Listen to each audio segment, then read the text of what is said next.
கர்த்தருடைய பரிசுத்த நாமத்துக்கு மகிமை உண்டாவதாக. நான் ஒரு சாட்சி சொல்லணும். இன்றைக்கி மீட்டிங்கை குறித்து ஒரு சாட்சி சொல்லணும். அது பார்த்திங்கன்னா, தேவாதி தேவன் மீட்டிங்கில் அந்த ரூமில் மக்களெல்லாம் உக்காந்துட்ருக்க ரூமில் அசைவாடினார். வெள்ளை அங்கியை தரித்து அந்த இடத்தில் அசைவாடினார். சரிங்களா? அதே போல் நான் ஒரு மகளுக்கு ஜெபிக்கும் பொழுது, அவங்களுக்கு 8 வருஷமாக குழந்தை இல்லை. அப்போது நான் ஒரு மகளுக்கு ஜெபிக்கும் பொழுது ஆண்டவர் அந்த 8 வருஷமாக குழந்தை இல்லாத ஒரு மகளுக்கு இப்படியாக தரிசனம் கொடுத்தார். வயிற்றுக்குள்ளே ஒரு அழகான குழந்தை இருக்குங்க. அது தரிசனம். அது என்ன தரிசனம்னா, அவங்களுக்கு குழந்தையை கொடுக்க போகிறார். சரிங்களா? அழகான குழந்தை, நல்ல ரவுண்டு ஃபேஸு. அப்புறம் என் கண்ணில் தண்ணியே வந்துருச்சு. கண் கலங்கி கண்ணில் தண்ணியே வந்துருச்சு. அந்த அளவுக்கு ரொம்ப சென்டிமெண்ட் ஆயிடுச்சு. அப்புறம் அவங்களுடைய வயிற்றில் கை வைத்து நான் ஜெபித்தேன். இப்படியாக ஆண்டவர் அந்த தரிசனத்தை, வயிற்றில் கை வைக்கும் பொழுது அந்த தரிசனம் எனக்கு ஆண்டவர் கொடுக்குறார். வயிற்றுக்குள்ளே குழந்தையோட உருவம் தெரிகிறது, படுத்து கொண்டு இருக்கிறது, அப்படியே கர்வியாக படுத்துட்ருக்கு. சரிங்களா? இப்படியாக அப்போது நான் இங்கே ஜெபித்து கொண்டிருக்கும் பொழுது இங்கே பிளஸி சிஸ்டருக்கு புறா போல் ஆண்டவர் இறங்கி கொண்டிருக்கிறார்.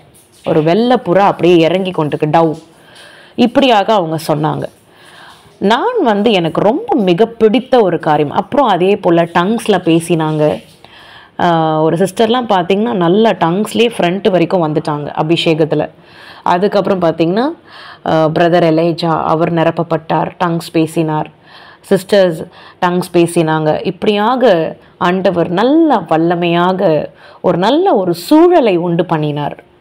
இன்றைக்கி தலைப்பு சர்வ வல்லமை உள்ள தேவனை குறித்து நான் ஒரு சில காரியங்களை பகிர்ந்து கொண்டு இருக்கும் பொழுது அந்த சர்மன், அந்த மெசேஜே நான் முடிக்கவே இல்லைங்க. முடிக்கிறதுக்குள்ளேயே அப்படி ஒரு அனாயிண்டிங் ரைஸ் ஆகிட்டு, நல்ல ஒரு வல்லமையான அனாயிண்டிங் ரைஸ் ஆகிட்டு, இப்படியாக நல்ல அழகாக இருந்தது. அந்த காரியங்கள் சிறப்பாக நடந்தது. அது மட்டும் இல்லாமல் நான் இந்த சாட்சியை சொல்லணும், உன்னை வெளியரங்கமாக்குவேன்னு சொல்லிகிட்டே இருந்தார். ஃபார் த ஃபர்ஸ்ட் டைம் என்னை வெளியரங்கமாக்கி இப்படியாக ஆண்டவர் என்னை நடத்தினார். இதுக்கு எத்தனையோ தடைகள் வந்தது எனக்கு. ஆனாலும் அந்த தடைகள் எல்லாவற்றையும் விலகி போட்டு பத்திரமாக அங்கே போயிட்டு பத்திரமாக சேஃபாக வீடு திரும்ப வைத்தார். கர்த்தருக்கு நான் கொடாக்கொடி நன்றிகளை ஏறெடுக்கிறேன். இயேசுவின் ரத்தம் ஜெயம், இயேசுவின் ரத்தம் ஜெயம், இயேசுவின் ரத்தம் ஜெயம். ஒரு சில பேர்களுக்கு தீர்க்க தரிசனத்தை உரைக்க வைத்திருக்கிறார். அந்த பிள்ளைகளுக்கு அந்த காரியம் நிச்சயமாகவே நிறைவேறும். ஹல்லேலூயா. இது போன்ற காரியத்தை ஆண்டவர் செய்திருக்கிறார். சரிங்களா? கர்த்தருக்கு கொடாக்கொடி நன்றி. விஷயமே நல்ல பவர் நாங்கள் உணர முடிஞ்சது, நல்ல வல்லமையை உணர முடிஞ்சது. என்னோடய இருதயம் இப்படியாக சந்தோஷமாக இருந்தது. இத்தனை நாள் ஃபோனில் ஜெபிச்சுட்டு இருந்தோம், முதல் முறையில் நேரில் போய் ஜெபிச்சோன்னு ஆண்டவர் இப்படியாக ஒரு இடத்தை காட்டி அந்த இடத்துல போயிட்டு ஜெபிக்க ஆண்டவர் கிருபை பாராட்டின தயவுக்காக நான் ஆண்டவருக்கு கொடாக்கொடி நன்றிகளை நான் ஏறெடுக்கிறேன்.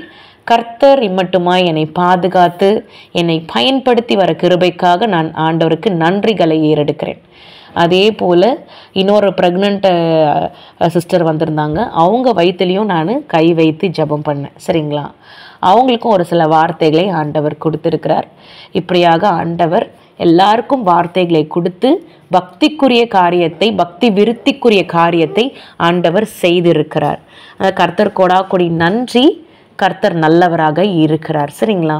அதே போல் ஆண்டவர் நடக்கிற காரியங்கள் ஒரு பொழுதும் தடைப்படாது. அவர் செய்ய இருக்கிற காரியங்கள் ஒரு நாளும் தடைப்படாது.